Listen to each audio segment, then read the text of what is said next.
Who has the biggest stomach for noodles? It's neither an Italian nor a Japanese. It's a Korean. It turned out an average Korean consumes 9.7 kilograms of noodles a year. Sydney Chun reports on Koreans' insatiable love for noodles.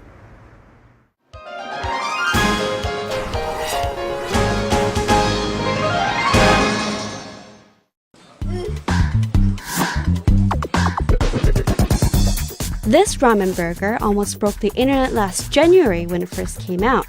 At first glance, it looks like any other burger, but if you look closely, the patties are actually made of noodles. When the Korean fast food chain started selling ramen burgers for a limited release, 300,000 were sold in a week. It was a talk of the town, online and offline. We tried to develop a unique menu using Korea's favorite snack, ramen, and we came up with the idea of using the popular buldak, the hot and spicy chicken. You might wonder why no one thought of it sooner, given noodles are Koreans' second favorite staple dish after rice. 일주일에 한 3번? 토요일은 꼭 해장으로. 쉬는 날만 되면 그 날에 맞춰서 한 번씩 이렇게 해서 먹고. Among the variety of noodles, one particular kind stands out as the undisputed king, instant noodles. 75 packets of instant noodles per person a year. That's an average of 1 packet every 5 days. Wherever you are in the world, lunch break downtown is hell. Everybody has to deal with a long waiting line to have a nice lunch. All waiting to have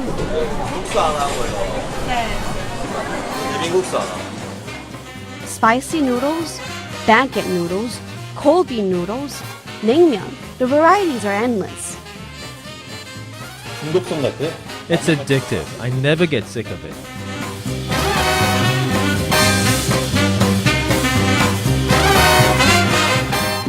So what's the history behind this deep love for noodles? Presumably, noodles first appeared in Korea during the Goryeo dynasty around the 10th century. A messenger named Seogung wrote in a book during China's Song dynasty that noodles are among the 10 great dishes in the world. But wheat was very precious and expensive in Korea, while rice was the most prominent food ingredient. For that reason, noodles were only served during big events like weddings and to special guests. Even sayings were derived from it. For example, when Koreans ask you, "When are you going to get me some noodles?" it actually means, "When are you going to get married?"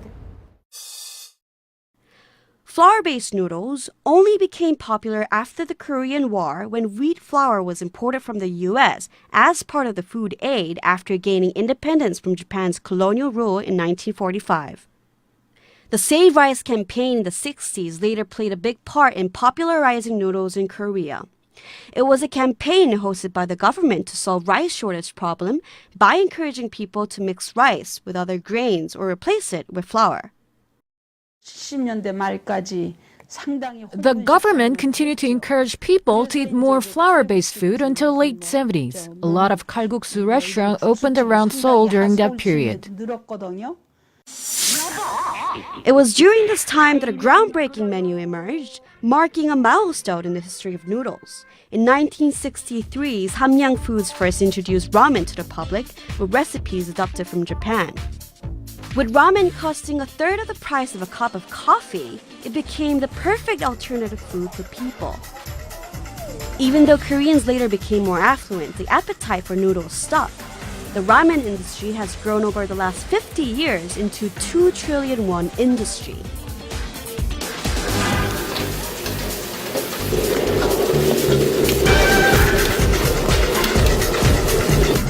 While ramen is mostly enjoyed at home, the king of noodles outside home is jjajangmyeon. Jjajangmyeon was created by Korean Chinese people who lived in Incheon Quayside in 1905. A popular dish for graduation and family outings, jjajangmyeon brings fond memories for many. I used to have jjajangmyeon with my mother whenever I went to the market.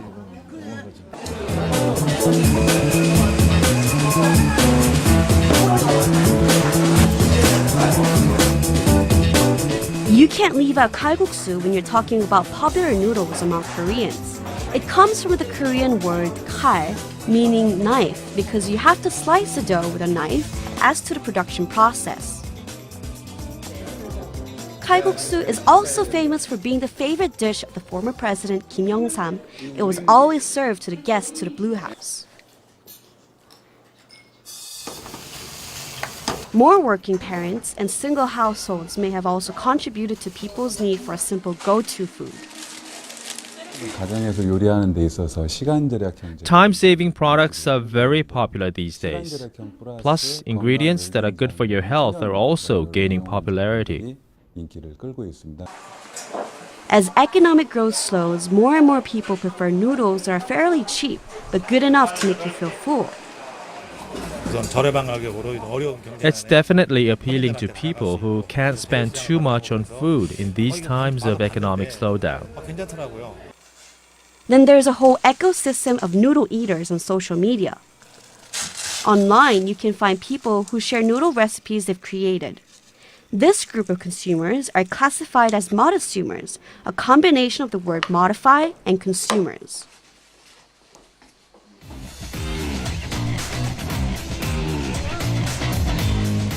How about a ramen buffet? 70 different commercially available ramens and your choice of toppings. The possibilities of ramen are limitless. You can get different tastes in ramen just by changing the amount of water and the ingredients you put in. Korean noodles have also captured the taste buds of international gourmets as well. Ramen accounts for 86% of the country's total noodle exports. Korean ramen is sold in 122 different countries around the world, including Asia, North America, and even in the Middle East and Africa. The total amount of exports in ramen comes to $210 million annually. I think the most important factor that worked in targeting the global market was keeping the traditional recipe that worked during the past 20 years. 농심 신라면 is the most popular ramen in the domestic instant noodle industry.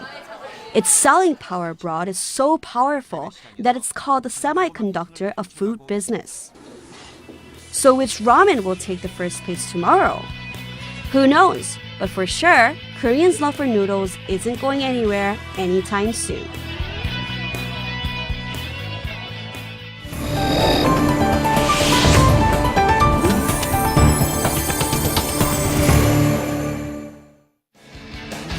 And that'll do for this edition of Korea Report.